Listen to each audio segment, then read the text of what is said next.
Chapter 13 of Esthajnalcsillag, Morningstar.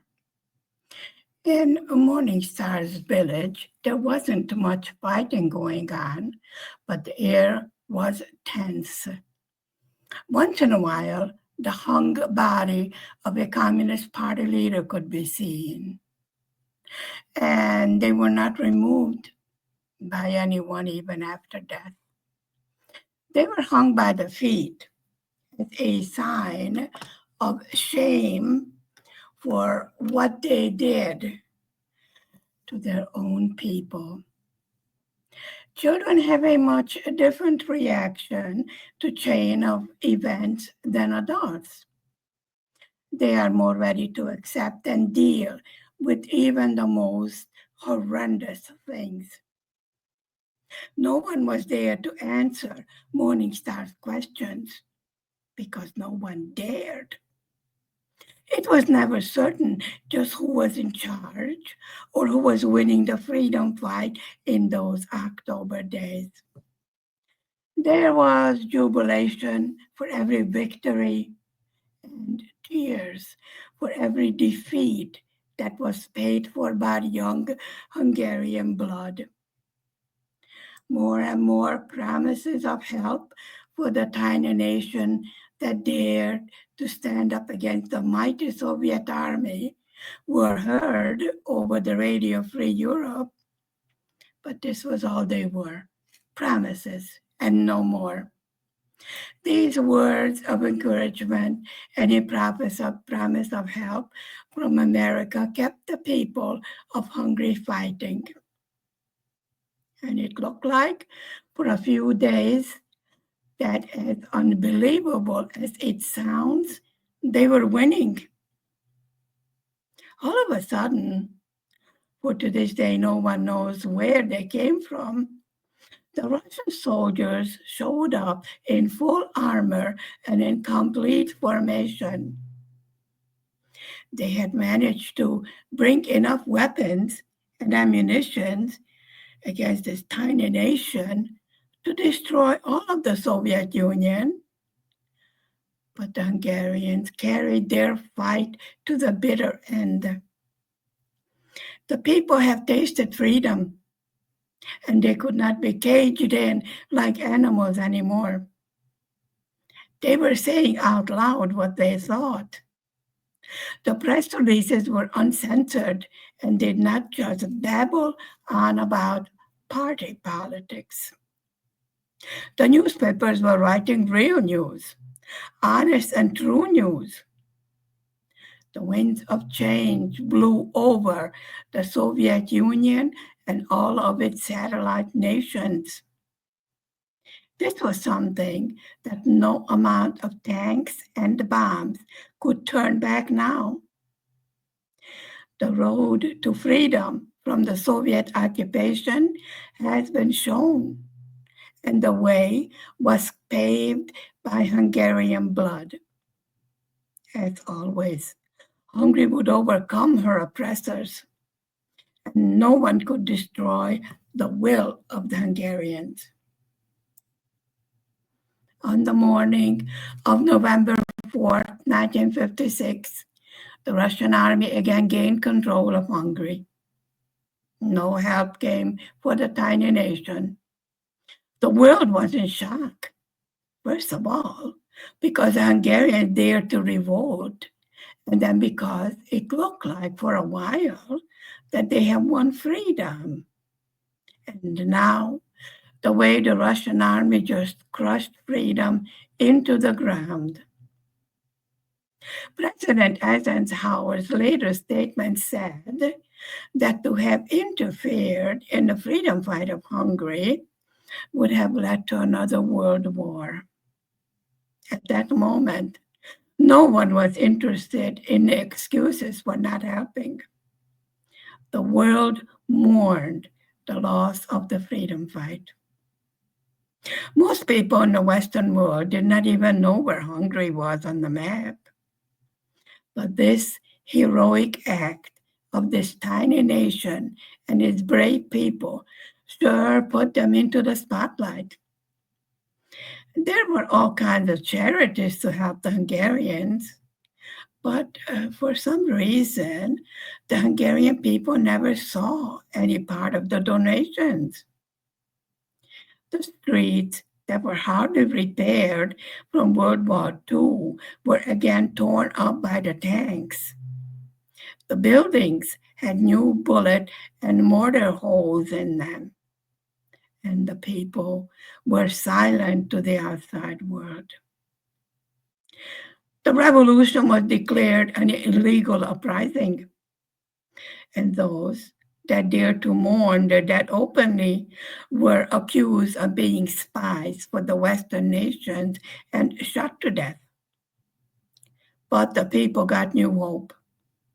Underground meetings were held just because the Russian army strangled this uprising in blood did not mean that it was over.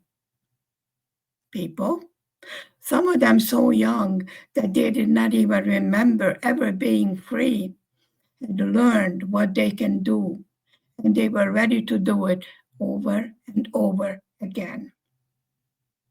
The Hungarian people had enough of the Russian guests in their country and of the Russian-directed puppet government also.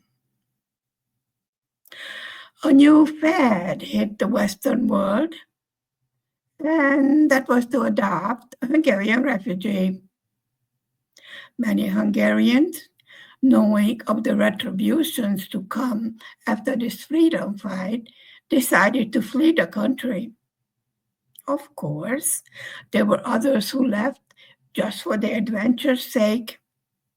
And then there were some convicts that escaped from the prisons that also left the country. From the military, sometimes a whole squad of soldiers with weapons and all went across the border to Austria. They really did not have much choice.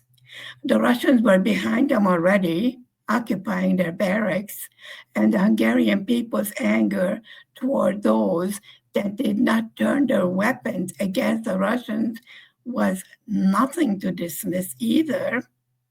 So the whole platoon just popped across the border, arms and all. The Austrians did not know at first what to make of these soldiers in full armor, and they nearly shot the poor souls.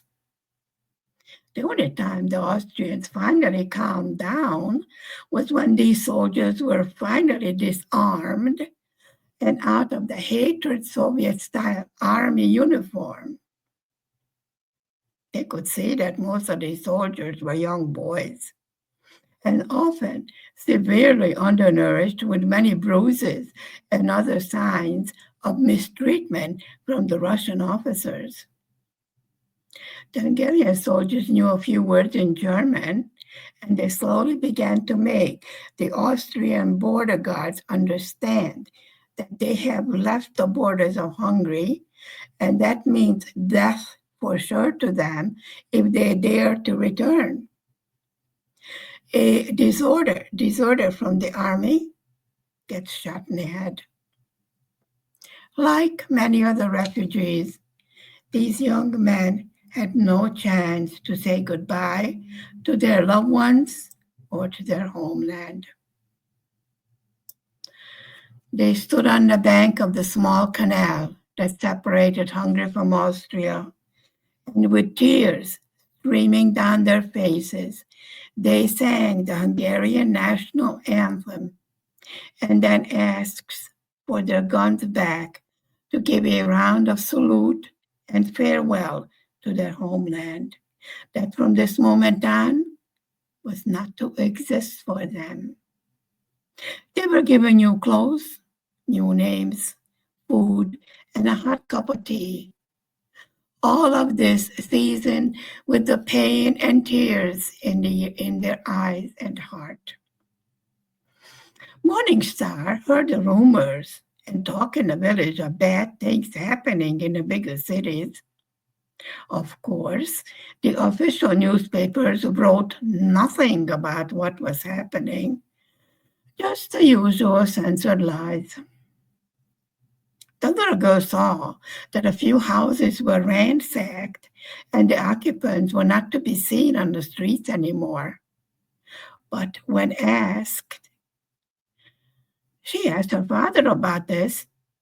She received no reply. The little girl was told to mind her own business and to concentrate on her job, meaning her schoolwork and the chores around the house. Morningstar overheard her mother and father whispering long into the night behind closed doors. But she could not overhear anything of what was said. School resumed after the Russian troops entered into Morningstar's village. But for some reason, that of course Morningstar did not understand, she was escorted to school by one of the soldiers stationed in front of her family home and escorted back at the end of the school day.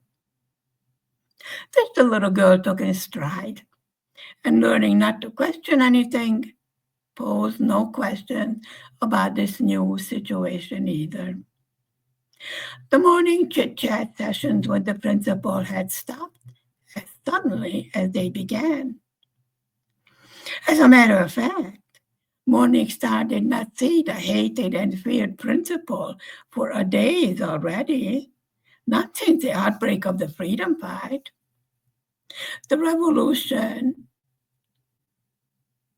was not to be referred to as a freedom fight anymore.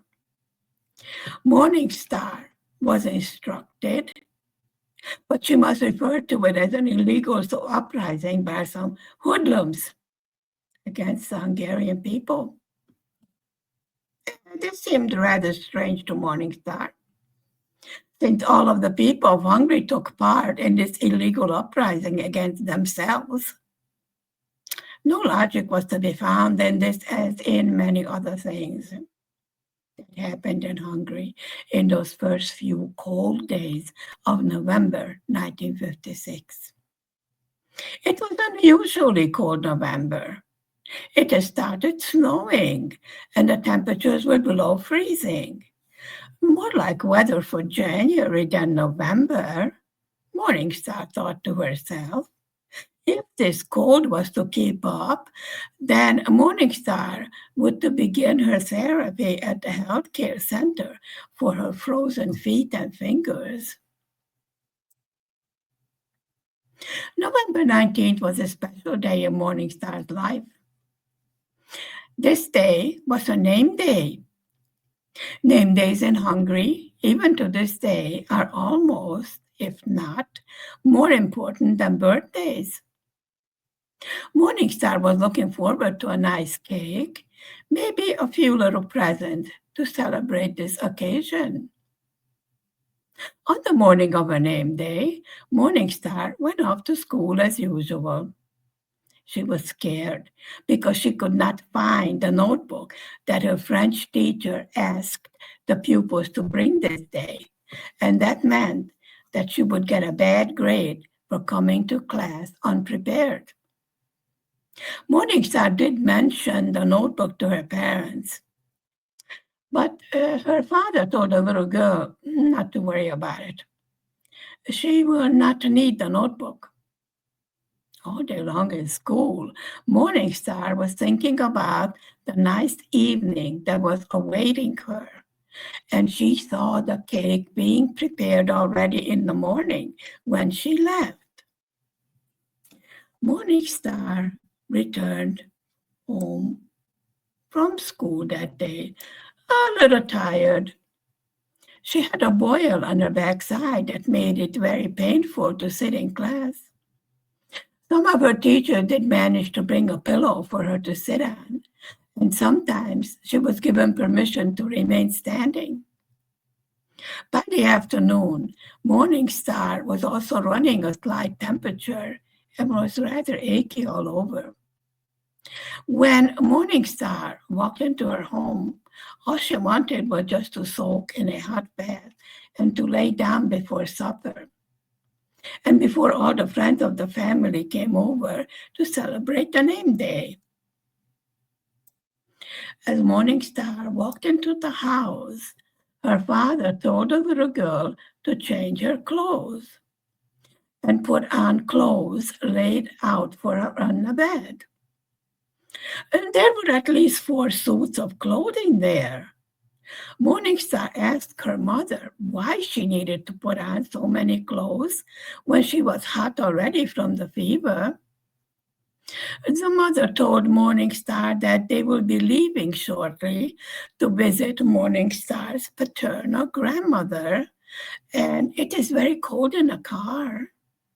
There was no heat in the car.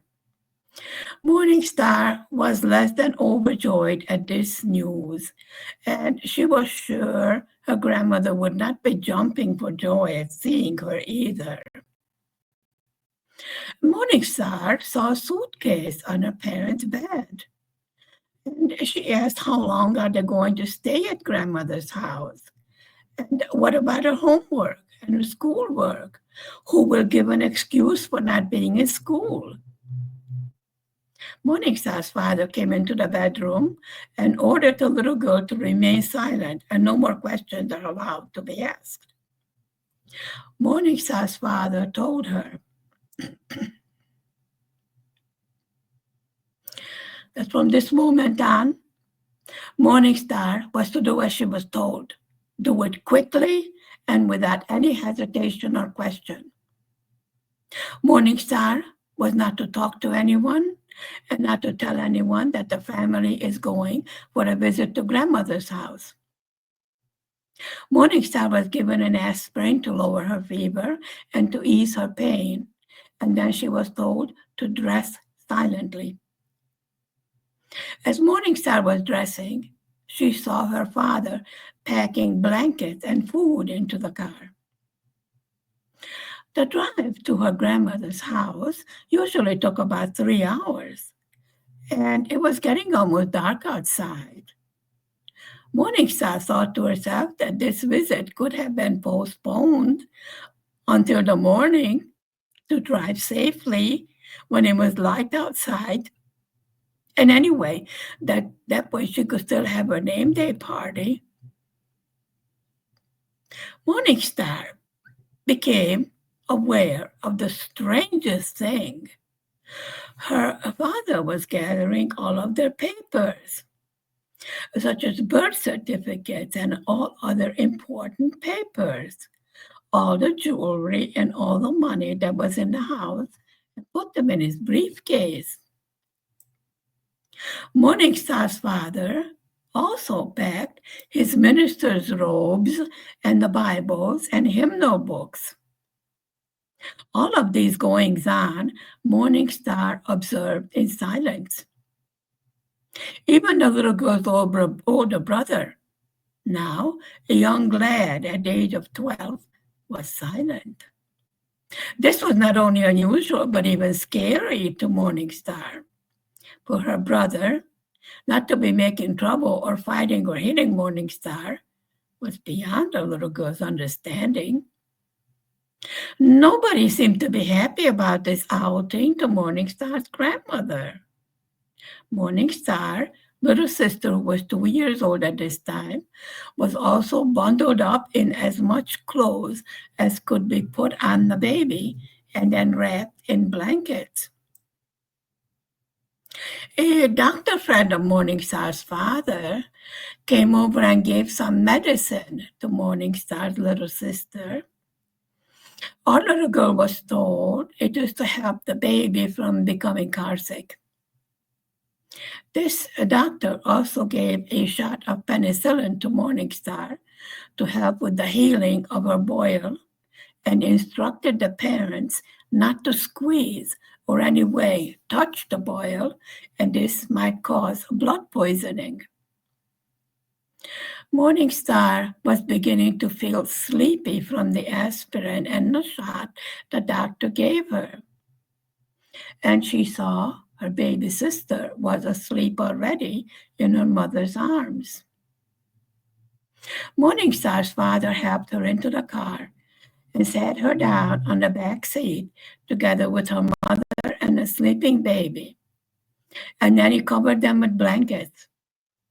Morningstar's brother sat on the front seat next to his father, and he was still quiet.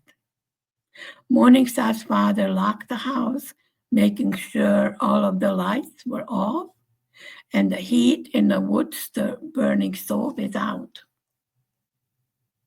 Then he also sat in the car, and off they went. Morningstar's father then told everyone to follow him in a prayer. It was almost dark, and the roads were slippery. What's the reason given for the special prayer? As they were praying, Morningstar saw tears roll down the face of her father. The little girl had never seen her father cry before. After the prayer was finished, Morningstar told the family to look back on their house one last time. And then he said that he has placed his faith and all of his little family in God's hands. To be in God's care, Morningstar thought, was a good place to be. The last thing she saw before sleep finally took over on her was the car pulling out of the dirt driveway.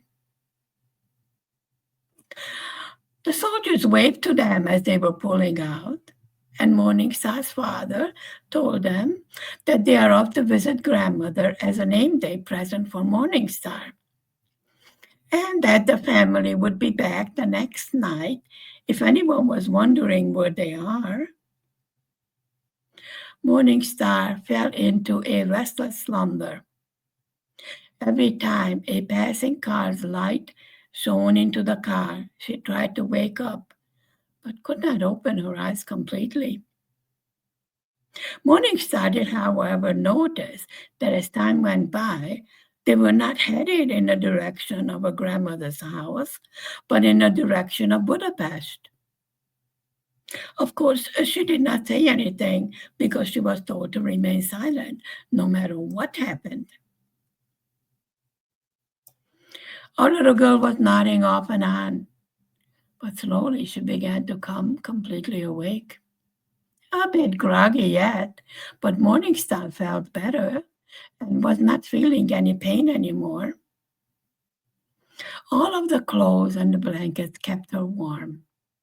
She was, however, disappointed that her cake was not packed to bring on this trip and that it was supper time and no food was in sight. Morningstar also had need of a bathroom. She told her father this, and he said to try and wait until they were out of danger. Actually, Morningstar's father wanted to make sure that he was not being followed by the soldiers or anyone else for that matter. Finally, he did pull over to the side of the road, and all did what nature commanded them to do. The baby's diapers were changed, although she was still fast asleep. It was only then that Morningstar realized, as she was looking around, that they were close to Győr and about halfway to Budapest. End of chapter 13.